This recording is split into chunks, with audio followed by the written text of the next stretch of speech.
ప్రార్థన లేని గృహము అది నెమ్మది లేని స్థలము. ప్రార్థన కలిగిన గృహము ప్రభు యేసుకు నివాస స్థలము. ప్రార్థన లేని గృహము అది నెమ్మది లేని స్థలము.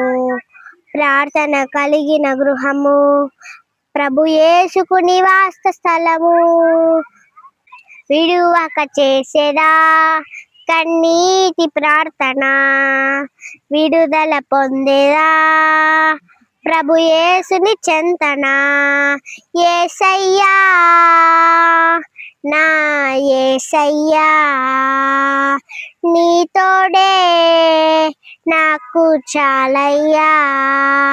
యేసయ్యా నా యేసయ్యా నీ తోడే నాకు చాలయ్యా.